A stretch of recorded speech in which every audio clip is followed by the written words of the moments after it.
The story begins on a foggy morning by the sea. A lone man steps out of his truck, the ocean wind whipping across his face. He hasn't been home in 15 years, and the house before him holds everything he ran from: loss, silence, and the ghost of a father he never understood. But beneath its worn floorboards lies a secret that will change how he remembers love, forgiveness, and faith forever. Watch closely, because sometimes God hides miracles not in heaven, but in the quiet hearts of those who come home too late and find grace waiting anyway. Before we begin, tell me, where are you watching from? Type your country or city in the comments below, and stay with us for a story that will touch your soul. The wind off the Atlantic carried the taste of salt and memory. It swept across the small coastal town of Ashford, Maine, curling through narrow streets lined with shuttered shops and weather-beaten houses clinging to the cliffs like barnacles. Winter was loosening its grip, but the air still held a sharp metallic chill, the kind that reminded you of what it meant to be alive. The afternoon sky was low and gray, and the sea below pounded against the rocks with the patience of something eternal. A rust-colored pickup truck wound its way up the coastal road, its tires crunching over gravel that glittered faintly with frost. Behind the wheel sat Noah Callahan, 37 years old, his face marked by both time and service. His hair, once dark and thick, was trimmed close now, streaked faintly with gray at the temples. The faint scars on his knuckles and the tension in his jaw told a story he rarely spoke aloud. His eyes, storm gray, alert, calculating, were the kind of eyes that had seen too much and learned to feel too little. 15 years in the Marines had carved discipline into his posture and silence into his bones. Beside him, curled on the passenger seat, was Rex, a German shepherd of 8 years, his coat a beautiful blend of sable and steel gray. The fur along his shoulders formed a darker saddle, and his eyes, amber and intelligent, shifted constantly, taking in every flicker of movement beyond the window. His right ear had a small nick from shrapnel during his service in Afghanistan.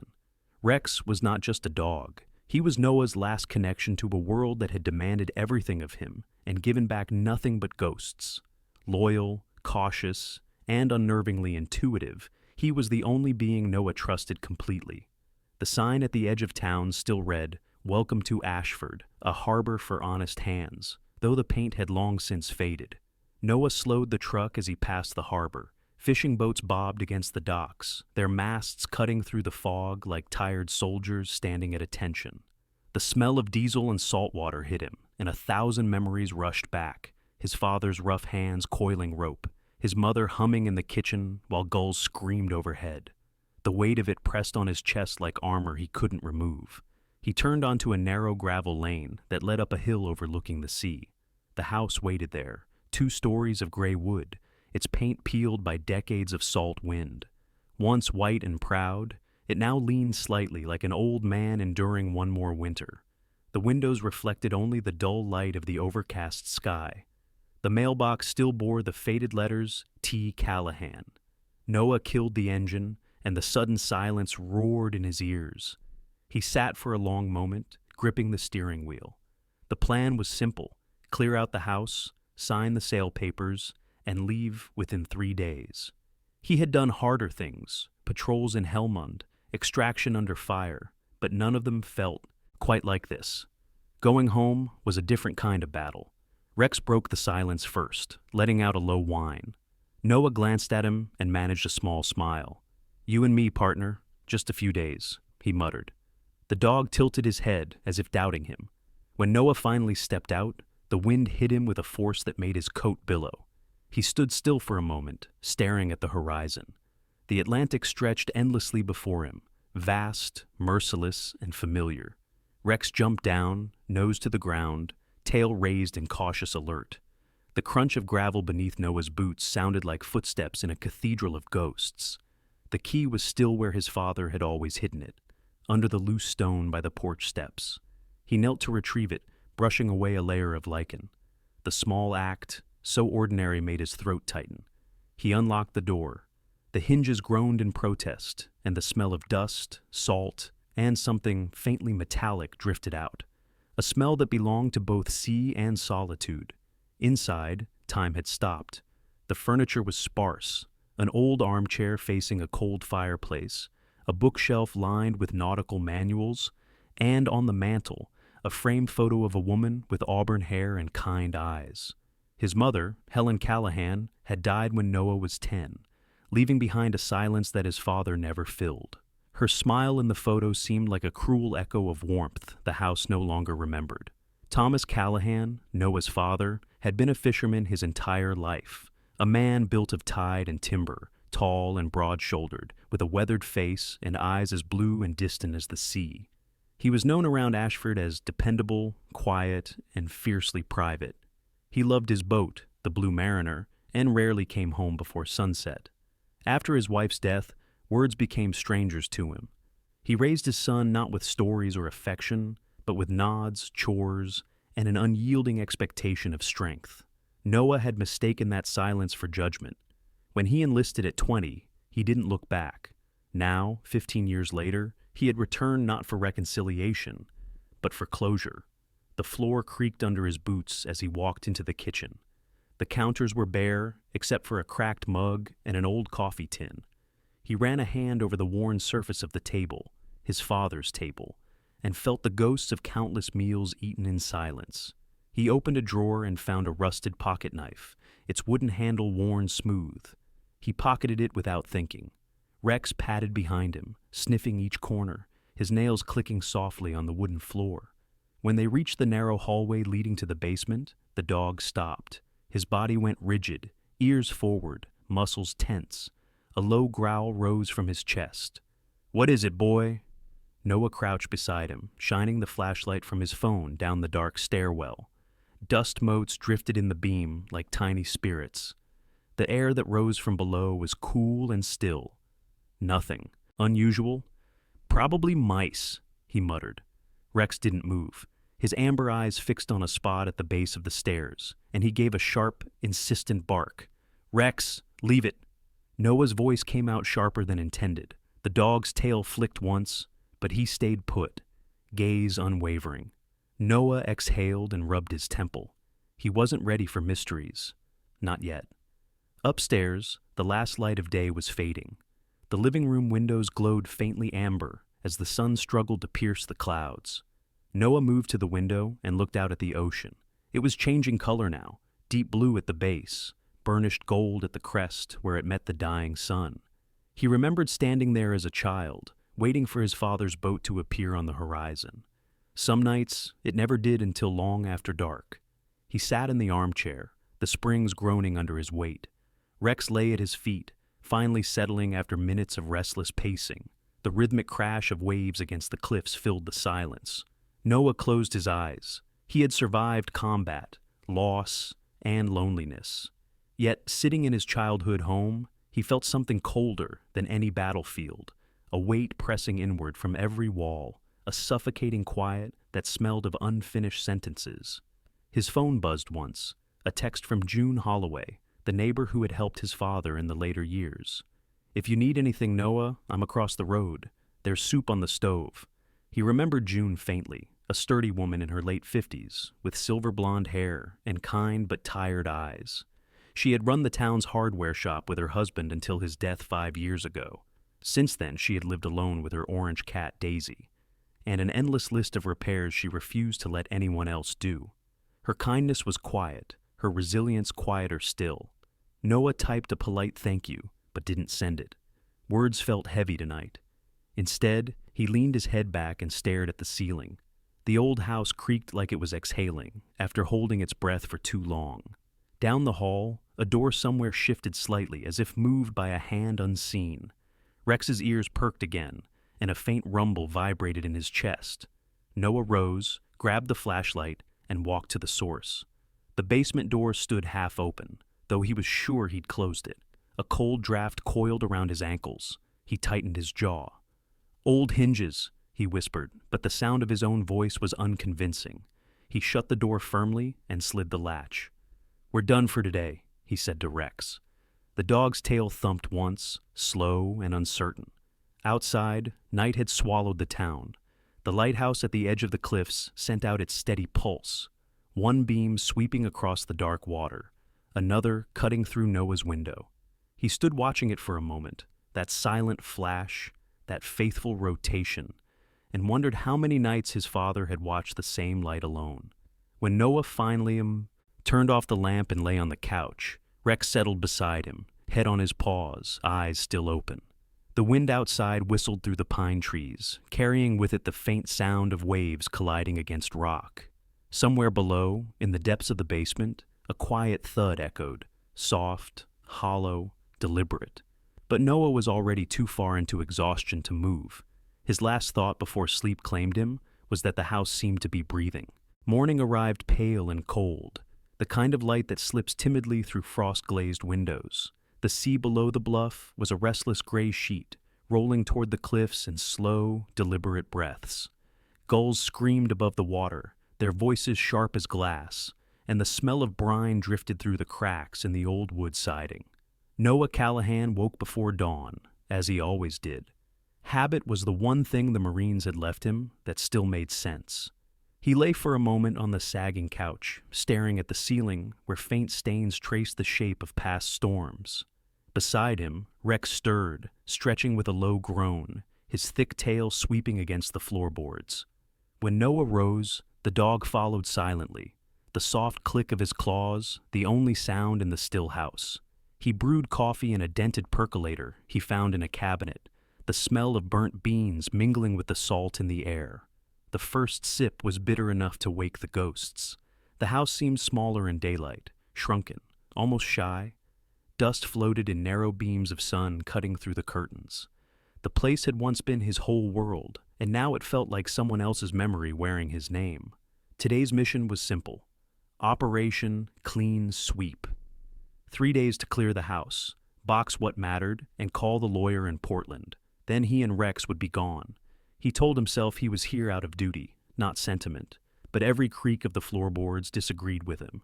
He started in the living room. The old armchair, his father's throne, still sat facing the unlit fireplace. Noah draped a white sheet over it, an instinctive gesture of respect or denial, he wasn't sure which. The sheet settled like a shroud, and for a moment he imagined his father still sitting there, silent, waiting for him to speak first. He moved on, dusting the shelves, emptying drawers. The work was methodical, almost military, his way of keeping the memories from speaking too loudly. But as he reached for a high shelf, his hand brushed against a small wooden box tucked behind a stack of fishing magazines. The lid was stiff, the brass clasp tarnished. He set it on the table and opened it carefully. Inside lay photographs, hundreds of them, bound in brittle rubber bands. The air seemed to thicken around him. He picked one up, the paper yellowed at the edges. It was of the harbor, summer sunlight glinting off wet nets, his father standing tall beside a small boy holding a silver fish. The boy's grin was wide, missing a front tooth. The man beside him was straight-backed, unsmiling, the hand on the boy's shoulder heavy as command. Noah felt his stomach tighten. He flipped through more pictures. Birthdays, fishing trips, winter storms. In every one, Thomas Callahan stood like a shadow, present but unreachable, his face carved in the same weathered lines. There was no photograph where their eyes met, no captured smile shared between them. It was as if his father had been documenting a life he didn't know how to live. Rex nudged Noah's arm with his cold nose, sensing the shift in his mood. "It's just old paper, buddy," Noah muttered, though his voice lacked conviction. He slid the photos back into the box and sealed it, as if shutting away something dangerous. A knock at the door startled both of them. Rex barked once, deep in warning, before Noah motioned for him to sit. He opened the door to find June Holloway standing on the porch, a thermos in one hand and a paper bag in the other. She was in her late 50s, her silver blonde hair pulled into a loose braid that brushed the collar of her denim jacket.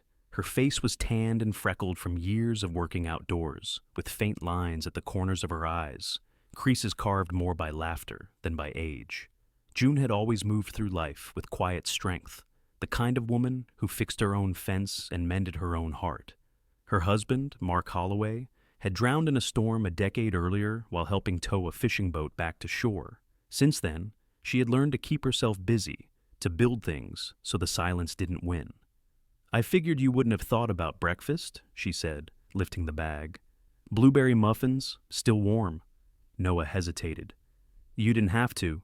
I know, she interrupted gently, her voice carrying the calm of someone who had weathered worse storms. But I wanted to.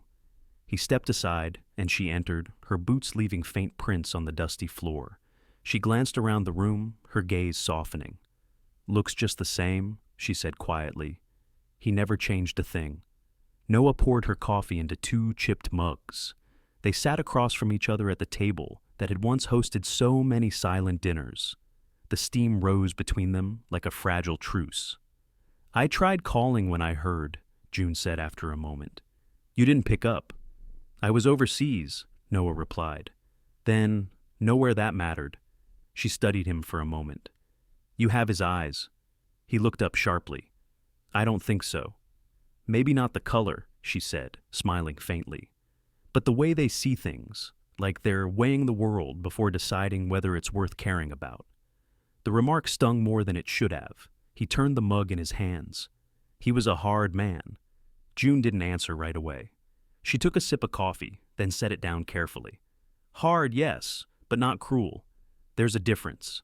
Noah's jaw tightened. He had a funny way of showing it. June sighed. He talked less and less after Helen died. The sea took most of his words, I think. But he kept the porch lamp burning every night. Said it was a habit. I always thought it was something else. Her eyes wandered toward the window, where the small brass oil lamp still stood on the sill, its glass smudged, the wick trimmed neatly. Noah followed her gaze.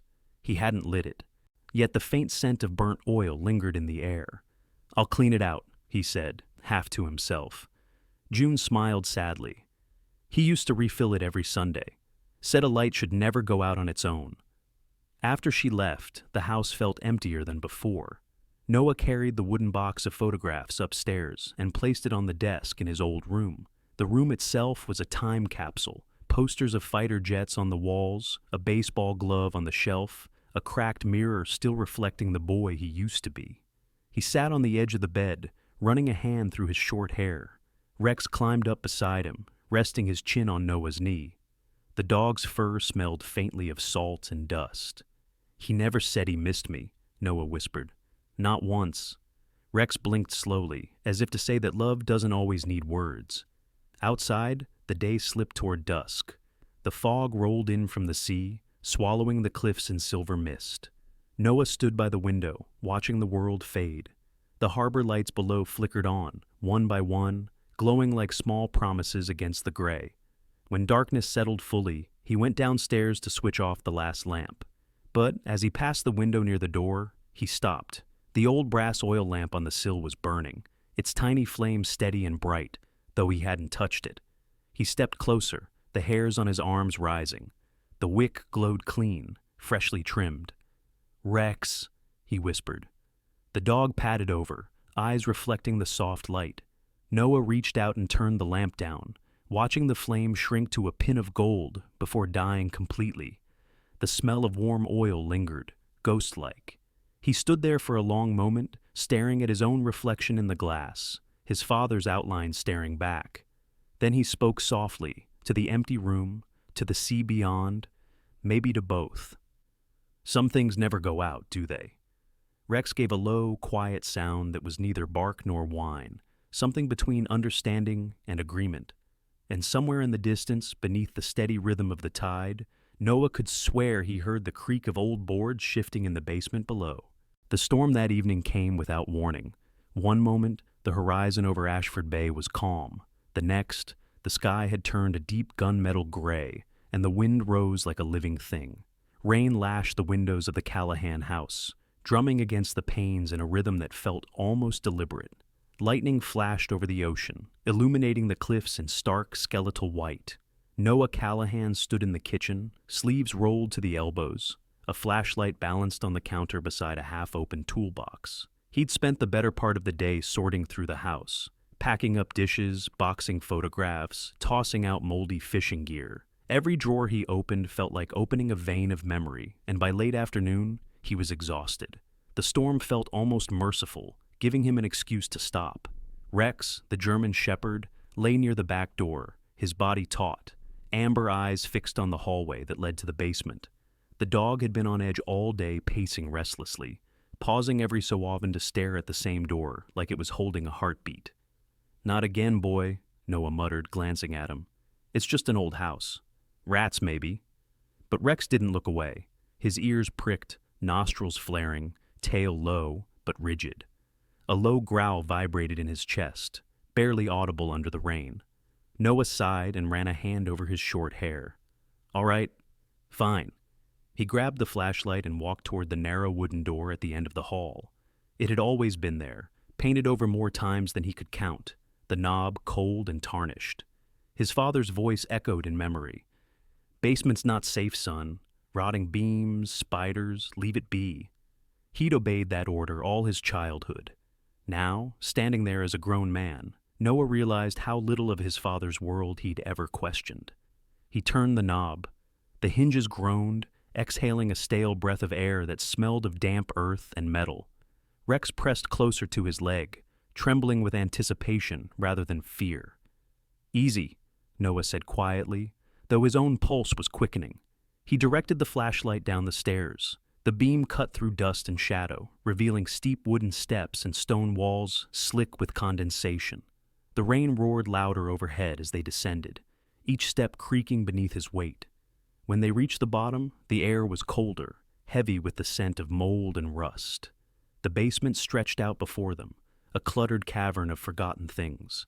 Lobster traps, coiled rope, broken oars, jars of nails. He swept the beam across the walls. Nothing unusual. "See? Junk," he murmured.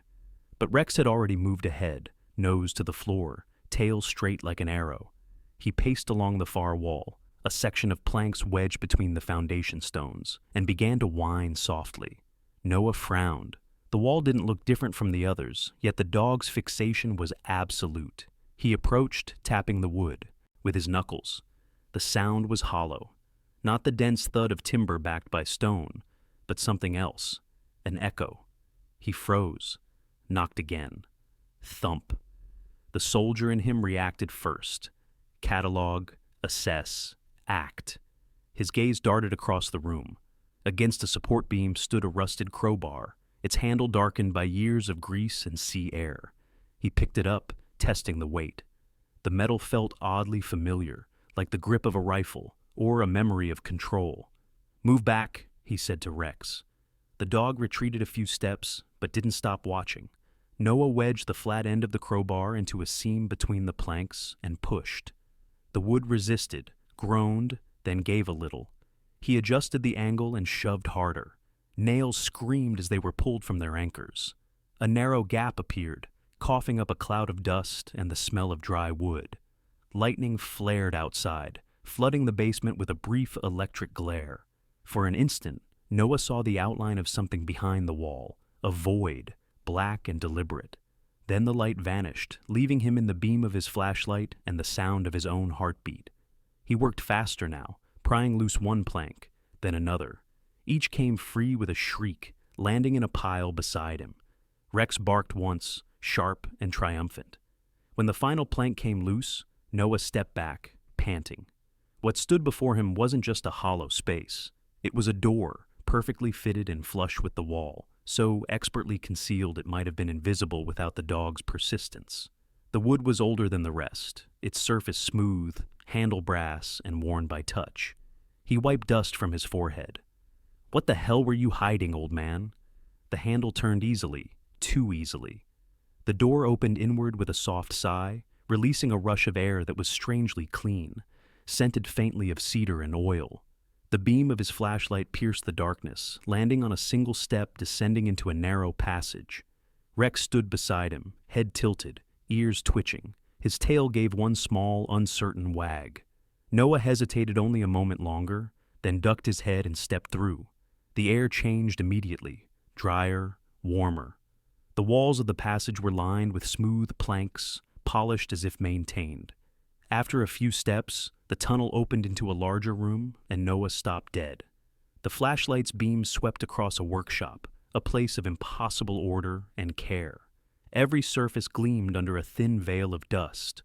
A long wooden workbench dominated the center, its top scarred by years of cuts and varnish stains. Along the far wall hung rows of tools, saws, planes, chisels, each in perfect alignment, each resting in its shadow outline, painted on the pegboard behind it. Shelves of polished wood filled the corners, holding jars of screws, bolts, and glues, all labeled in his father's neat handwriting. Noah took a step forward. The air smelled like thyme, pine, linseed oil, and something else.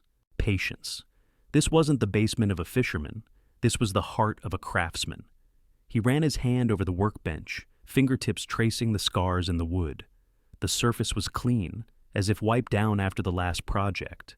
On a low shelf, a half-finished carving lay wrapped in a rag. He unrolled it carefully. It was a small wooden bird, its wings spread as if mid-flight, the details so fine he could almost feel the motion. His father's initials, T.C., were burned faintly into the base. A strange warmth spread through him, something between grief and awe. The silence here wasn't heavy like the rest of the house. It was purposeful, sacred. "Jesus, Dad," he whispered. Rex sniffed along the edges of the room, tail wagging now, his earlier tension gone. He stopped at a shelf stacked with drawings, blueprints, sketches, outlines of chairs, boats, toys. Each was signed in the same small handwriting. Noah picked one up. It was a design for a rocking chair, every angle and joint carefully measured. In the corner, written in pencil, were the words, "For her comfort, her." His mother's name was Helen. Lightning flashed again outside, its reflection catching on a frame mirror that hung above the workbench. For the briefest moment, Noah saw himself reflected not as he was, but as a younger version, hands small, face hopeful, standing beside a man bent over the same bench. Then the image vanished, and he was alone again. He sat down on the wooden stool, staring at the workbench, the tools, the unfinished carvings. His father had spent years down here, hidden away, building something no one ever saw. Not fishing, not drinking, not wasting time, but creating. And Noah had left, believing the man was incapable of love. Rex came to sit at his side, pressing his body against Noah's leg. The dog's presence grounded him, steady and warm. Noah placed a hand on Rex's head. "You found it, didn't you?" he said softly. "You found him." The flashlight flickered once, its battery dying. The room dimmed to gold as the storm above began to ease.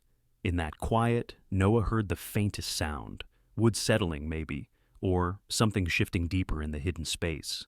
He turned the light back toward the door, half expecting to see a figure standing there. There was nothing, only the echo of his father's silence, now speaking louder than ever. The storm had passed by morning, leaving behind a glassy stillness. The air in Ashford smelled of wet pine and salt, the kind of clean that comes only after something has been broken open. Downstairs, in the hidden workshop, the quiet felt different now, alive, almost aware of being discovered. Noah Callahan stood in the middle of the room, the flashlight replaced by a portable lamp he'd found upstairs. Its soft yellow glow warmed the wooden walls, making the space feel less like a tomb and more like a chapel. Rex, the German shepherd, lay on the floor beside the workbench, his chin resting on his paws, amber eyes half closed but still alert. Noah ran a hand through his hair, staring at the neat rows of tools. Every chisel and plane had its shadow outline on the pegboard, each labeled in his father's precise handwriting. The symmetry of it unsettled him. This wasn't just craftsmanship. It was discipline, devotion, and maybe even prayer. His father had always been a man of order. What Noah had mistaken for coldness might have been something else entirely, control in the face of grief. He walked around the workbench again, scanning every surface, looking for something, anything that could tell him why. On the corner of the bench sat a thick leather-bound book, the cover dark with age and use. It had no title, only the faint impressions of fingers where it had been opened and closed countless times. Noah hesitated. The sight of it felt intimate, invasive. The book belonged to a man who had never shared a word he didn't have to. Still, his hands moved before his mind could stop them. He sat down on the stool and opened it. The first page was dated May 4th, 1999. The handwriting was tight and deliberate, his father's. The entry read, Sketches for the kitchen cabinets, pine too soft. Oak is better, more expensive, but it lasts. Helen always wanted oak. Noah frowned. It wasn't a diary, it was a logbook. Every line documented wood, tools, and technique. He flipped forward. June 12th, 1999. First dovetail joints for the drawers. Patience. The wood teaches you patience. August 21st, 2002. Repaired Mrs. Gable's chair. Cherry wood. Feels good to fix something broken. He turned more pages. The entries were meticulous, almost obsessive. But then, between the technical notes, appeared something different. Short lines, uneven, almost like they'd slipped out without permission. September 30th, 2005. Storm coming from the north. Wind sounds like it's telling a story. Wish you were here to hear it, Helen. Noah froze. His throat tightened. These weren't notes about carpentry. These were letters. To his mother. Letters written years after she had died. He kept reading, his eyes tracing every word as if they were steps in a minefield. March 5th, 2007. The boy's 13 today. Getting tall. Has your eyes. Tried to teach him the engine again. He got frustrated. I don't have the right words. Mary. I never did. He sat very still, the workshop spinning slowly around him. He remembered that day, the smell of diesel, the cold air, his father's impatience, the humiliation of not understanding. He'd thought the man was angry, but here, in ink, was the truth. It wasn't anger. It was failure. His father hadn't been scolding him. He'd been struggling to reach him. Rex shifted beside him, sensing the change in his master's breath. Noah exhaled shakily and turned another page. December 25th, 2010. First Christmas since he left for the Marines. The house is quiet. I turned on the porch light just in case. Noah closed his eyes. He had spent that Christmas on base, staring at fluorescent lights, feeling justified in his loneliness. He'd told himself his father didn't care. Meanwhile, hundreds of miles away, a single lamp had been burning for him all night. He swallowed hard and kept reading. February 11th, 2017. Finished sanding the little bear, smooth as stone. Thought about sending it to him, but he's a soldier now, doesn't need toys. January 15th, 2018. Big win today.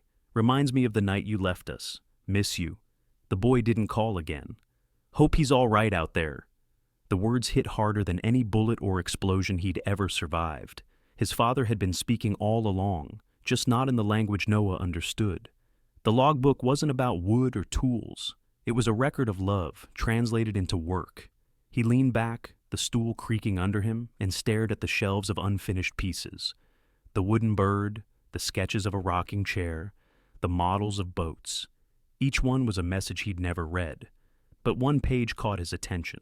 Near the back, the handwriting grew shakier. The entries came less often, the spacing between dates widening. He turned slowly until a single page stopped him cold. August 14th, 2006. The space below was blank. The next page, too. Then finally, an entry dated a week later. August 22nd, 2006. Sold the Blue Mariner. Have to take care of the boy first. Noah stared at it, unable to process the meaning. The Blue Mariner, his father's boat, his livelihood, his pride, gone. Sold. For what? He flipped to the final pages, where a folded set of papers was tucked into the leather flap. His pulse quickened as he opened them. Old yellow documents, one a bill of sale for the Blue Mariner, dated August 21st, 2006. Below it, a loan agreement for $5,000 from Down East Credit Union. And then, a stack of carbon receipts written to the Miller family, the same name as the people in the car accident from that summer. The total, $17,000. Paid in full. Noah's hand trembled, his chest constricted as realization sank in. The accident. The screaming tires. The flashing lights. He had been 16, reckless, showing off behind the wheel of his friend's truck. He had walked away without a scratch. His father had driven him home in silence, that unbearable silence he'd never forgiven. But it hadn't been condemnation. It had been protection. His father hadn't yelled because he'd already decided to bear the cost himself. He'd sold his boat. his entire life, to pay for his son's mistake. The room swam. Noah stood abruptly, the logbook slipping from his grasp and landing on the floor with a dull thud. The lamp flickered, its light trembling like the breath in his chest. He pressed both hands to the workbench, his knuckles white, his body shaking. Rex rose, whining softly, pressing his warm body against Noah's leg. The dog's head nudged his arm, steady and grounding. Noah sank to his knees beside him, gripping the thick fur as if it were the only thing holding him to the earth. The tears came soundlessly at first, years of control collapsing under the weight of a truth too big to contain. He had spent half his life believing his father's silence was judgment, when in fact it had been sacrifice. He had left a man who had already given up everything for him. He buried his face in Rex's fur. The smell of the dog, salt, earth, safety, was achingly real. The sobs deepened until they were no longer grief alone, but the sound of forgiveness breaking through the shell of pride. When the wave finally passed, Noah sat back against the wall, exhausted. His eyes were swollen, his face streaked with tears and dust. The logbook lay open beside him, the page with the words, "Have to take care of the boy first," staring back at him. He reached for it, tracing the faded ink with one trembling finger. "You did," he whispered hoarsely. "You always did." Rex settled beside him again, sighing deeply. The workshop was silent except for the faint rhythm of their breathing and the occasional creak of the old wood above. But to Noah, that silence no longer felt empty. It was full of meaning, of memory, of a love that had survived every word unsaid. For a long time, he just sat there in the golden lamplight, the logbook on his lap, the sea murmuring faintly beyond the walls. Somewhere outside, the porch lamp flickered once against the morning wind and then steadied again, burning on as it always had. The rain had stopped by afternoon, leaving the town of Ashford draped in mist. The fog hung low over the cliffs, softening every edge of the world, until even the sea seemed to whisper instead of roar. Inside the old Callahan house, the silence had changed. It was no longer hostile. It breathed with him now. Noah Callahan descended the stairs into the hidden workshop again, the familiar creak of each step echoing through the air like a heartbeat. The lamplight below glowed steady, touching the walls in warm amber hues. Rex, his loyal German shepherd, followed close behind, tail swaying gently, his golden tan coat still faintly damp from the walk outside.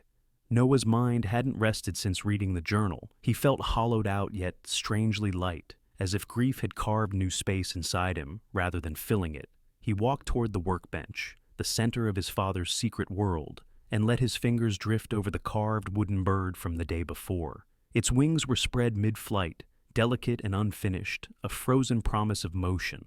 Something inside him stirred. "What else did you build down here, old man?" He began opening drawers, carefully this time. Inside were small treasures, wooden templates, oil rags folded neatly, a box of old carving knives polished to mirror shine. He found scraps of sandpaper, curled from use, and tiny glass jars labeled oak varnish, maple oil, walnut stain. Every item had been placed deliberately, every corner respected. His father had treated this space like a church, and the thought humbled him. Then, beneath a tarp in the far corner, he noticed something large and half-covered.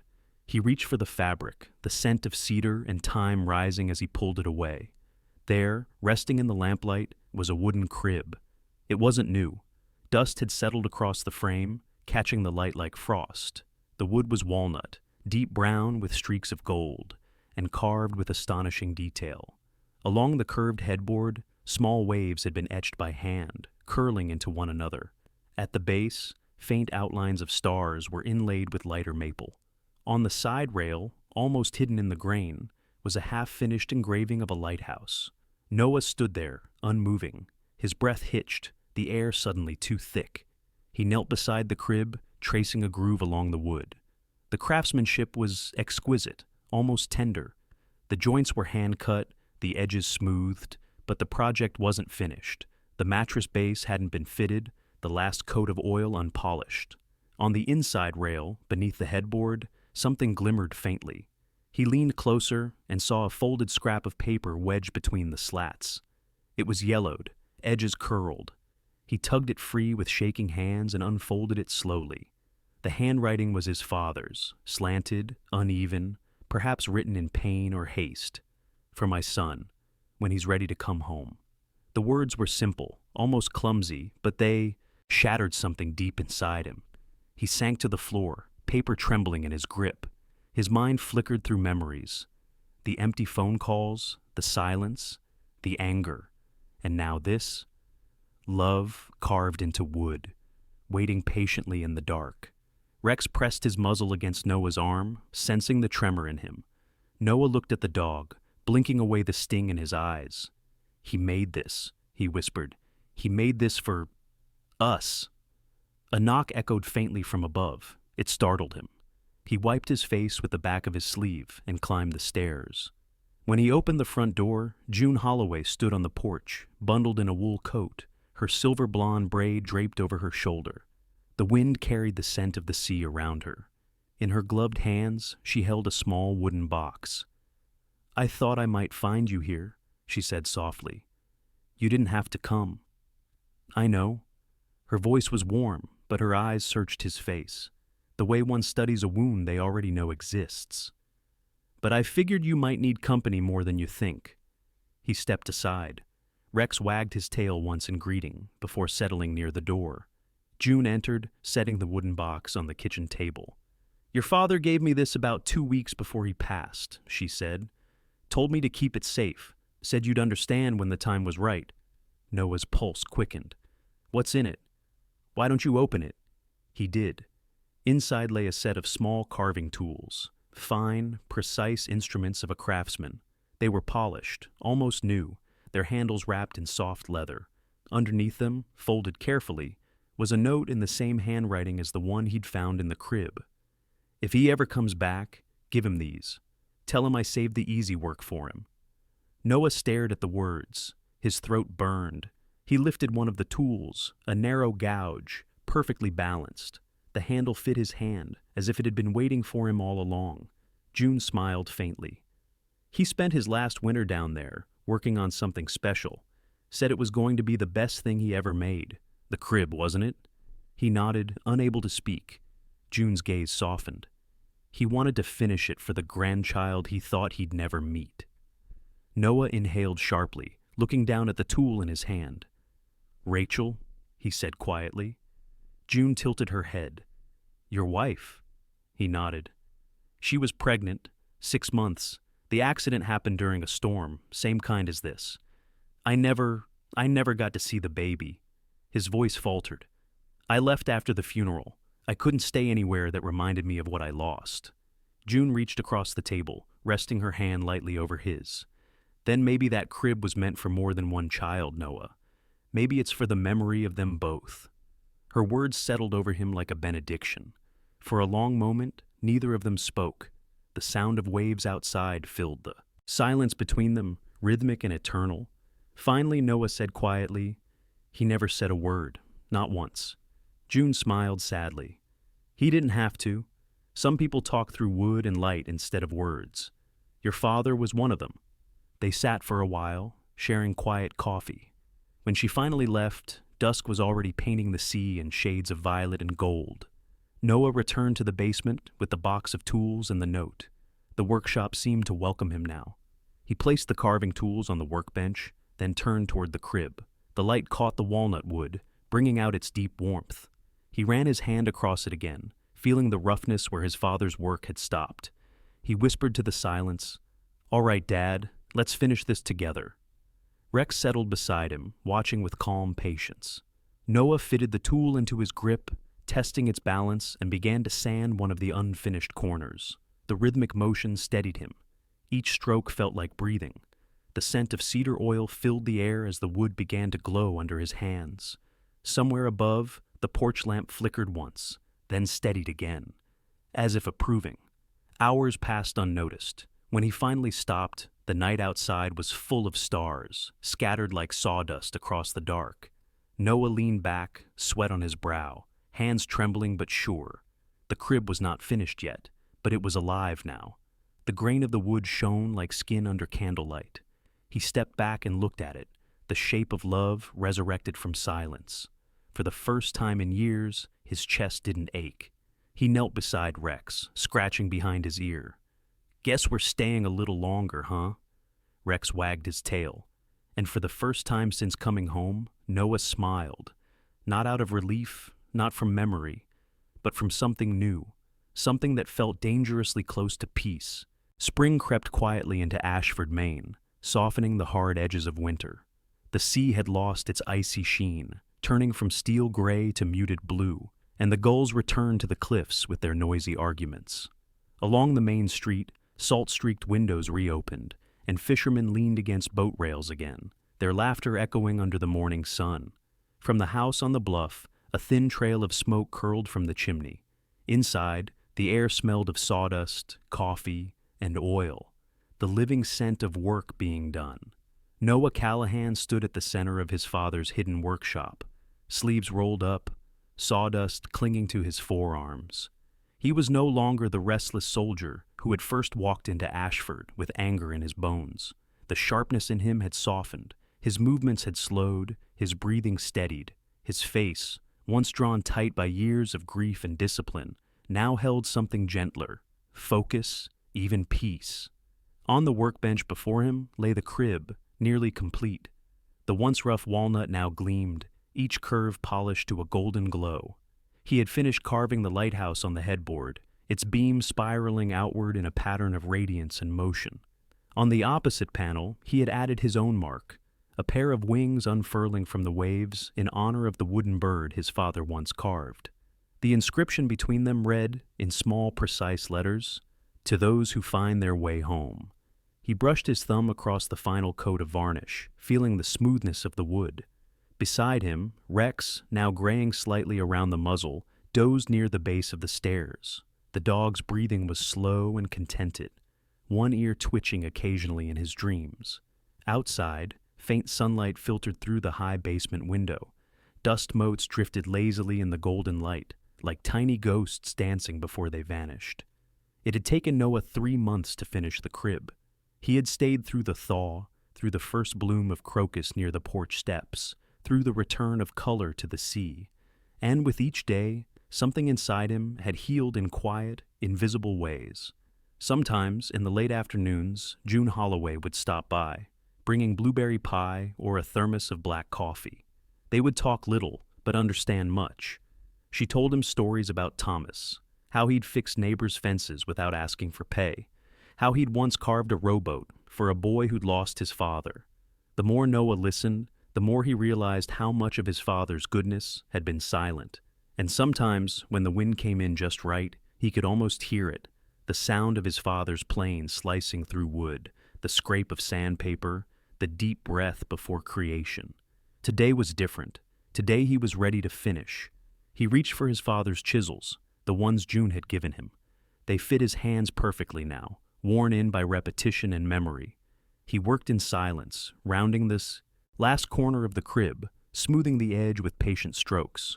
Each movement carried intention, not just the completion of wood, but of understanding. He thought of his mother, Helen, and how her laughter once filled this house. He thought of Rachel, his late wife, and the unborn child they'd lost, the life that never began. He thought of Thomas, the man he had misjudged for so long, who had loved through labor, through the language of wood and light. Tears stung his eyes, but this time they did not fall from pain. They came softly like the sea against the rocks, steady, rhythmic, inevitable. He set the chisel down and stepped back. The crib shone under the lamplight, every grain alive, every curve telling a story. It wasn't perfect, but neither had his father been. And maybe that was the point. Rex stirred, lifting his head. He watched Noah with calm, steady eyes. Noah knelt beside him, scratching behind his ear. "We did it, partner," he whispered. "Took us long enough." Rex gave a small huff, a dog's version of agreement, and rested his head against Noah's knee. Noah smiled. Then he stood and wiped his hands on a rag, his fingers trembling slightly from fatigue and emotion. The afternoon sun had shifted, casting long beams across the workshop floor. Dust and light mingled together like memory and forgiveness. He reached for the old logbook that had once revealed the truth. Its leather cover was cracked, but the spine still strong, He placed it on the workbench beside the crib and opened to the final page, the one that had been blank for years. He picked up his father's pen, the same one that had written all those quiet entries, and began to write. April 10th, finished what he started. Walnut crib, wave pattern, lighthouse beam. Smooth finish, 3 coats oil. For him, for her, for us. I used to think silence meant distance, but it's just another way of speaking. The wood remembers the hands that shape it, and maybe so do we. He set the pen down and closed the book gently. Upstairs, the light had shifted to gold. Through the small window, the horizon burned with the colors of sunset, pale pink, fading to orange, and then violet. The air was cool but gentle, smelling faintly of seaweed and new grass. Noah carried the finished crib upstairs, step by slow step. It was lighter than he expected, or maybe he was just stronger now. He set it by the window in the living room, where the fading light caught the polished surface and turned it to gold. The carved lighthouse gleamed, its beam facing the sea. He stood there for a long time, just watching the way the sunset touched the wood. Rex sat beside him, ears pricked forward, tail sweeping the floor in slow rhythm. Then, from outside, came the sound of a car engine and the crunch of gravel. Noah looked through the window and saw June stepping out of her old Ford, a soft smile on her face and a small bouquet of white wildflowers in her hands. He opened the door before she could knock. "Thought you might want these," she said, handing him the flowers. "It's what your father used to bring me every spring. Said they reminded him that even saltwater towns can bloom." Noah accepted them, touched. "You really knew him, didn't you?" June chuckled. "Enough to know he was stubborn, and enough to know he'd be proud of what you've done." Her gaze drifted toward the crib, visible through the doorway. Her eyes softened. "It's beautiful, Noah." He nodded quietly. "He made the plan. I just finished it." "That's what sons are meant to do," she said simply. They stood there in silence, listening to the ocean's steady hum. The porch lamp flickered to life as dusk deepened, its glass glowing softly against the dark. Later, after June left, Noah and Rex sat on the porch steps. The stars had begun to appear one by one, scattered like sawdust across the velvet sky. The sea murmured below, endless and familiar. Noah leaned back, his hands clasped loosely around a mug of coffee. "You know, Rex," he said softly, "I used to think coming home meant going backward. Turns out, it's the only way to move forward." Rex looked up, tail thumping once, as if to agree. The night breeze carried the smell of salt and new beginnings. Inside the house, the crib stood by the window, bathed in silver moonlight. The carved lighthouse gleaming faintly as if alive, a beacon for all that had been lost and all that had been found. For the first time in 15 years, Noah Callahan felt whole, and when he finally closed his eyes that night, the silence of the house was no longer heavy. It was home. Sometimes God's greatest miracles are not thunder or fire from heaven.